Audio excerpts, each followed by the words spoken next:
let's dive into one of America's oldest and, frankly, most unsettling unsolved mysteries, the Lost Colony of Roanoke. It's a story that starts with more than 100 people just vanishing off the face of the earth. I mean, just try to imagine it. You've got this brand new settlement. We're talking over 100 men, women, and children trying to build a life on the edge of a new continent. And then one day, poof, they're just gone. And when I say gone, I mean completely gone.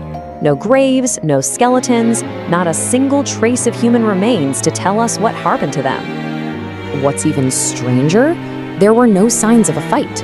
No burned down houses, no evidence of a battle at all. It was as if they just evaporated into thin air. The only thing they left behind was one single cryptic word carved into a wooden post, a clue that has kept people guessing for more than 400 years.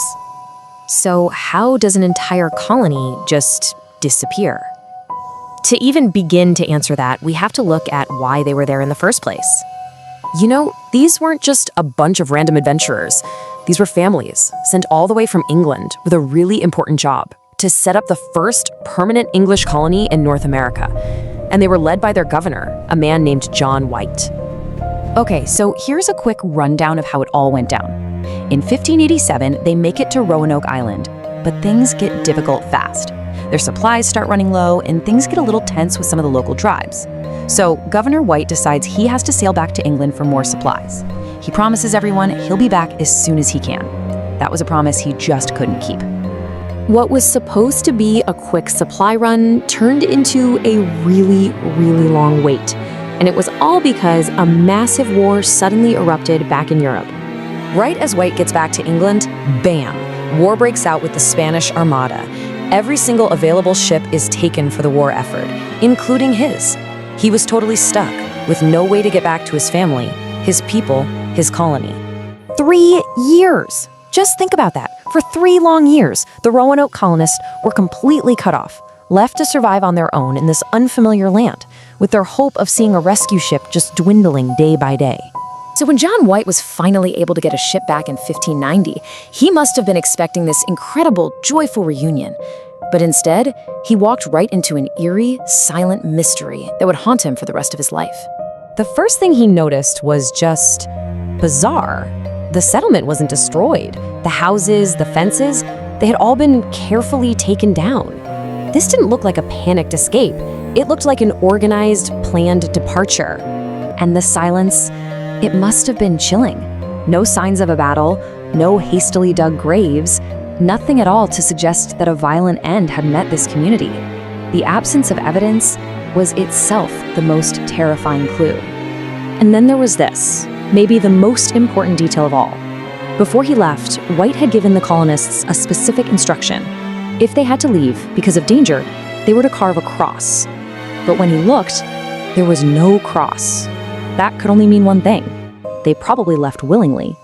All that was left was that one single word, carved clearly into a post, standing there like a silent monument to over 100 vanished people. CROATOAN. So you have this one word, and a complete lack of any other evidence. It's no surprise that this has been debated for centuries. So where could they have gone? Let's take a look at the leading theories. Okay, so 3 main ideas have really risen to the top over the years. First up is assimilation, the idea that the colonists just went to live with a friendly local tribe, the CROATOAN people, which would totally explain the carved word and why there was no distress signal. The second is relocation. Maybe they just moved inland to find a better spot and died along the way. And finally, you've got the attack theory, that they were wiped out by a hostile force. But here's the problem. Every single one of these theories has a major flaw, especially the fact that we've never found any bodies or a confirmed new settlement. And so, after centuries of searching and theorizing, the fate of the lost colony remains exactly that, lost. It is, for good reason, America's oldest cold case. Now, it's not for a lack of trying. Modern archaeologists have found some really tantalizing little clues. A piece of a writing slate here, a shard of English pottery there, which might suggest the colonists split up and moved. But really, these little fragments just create more questions than they answer. We still have no definite records, no confirmed remains. The trail has been cold for over 4 centuries. And so it all comes back to this, one single word, Was CROATOA a destination? Was it a message of survival? Or was it some kind of warning? We simply don't know. And that leaves us with this final haunting question. Did the colonists of Roanoke find a different way to survive? By blending into the fabric of the new world and disappearing not in death, but into a new life?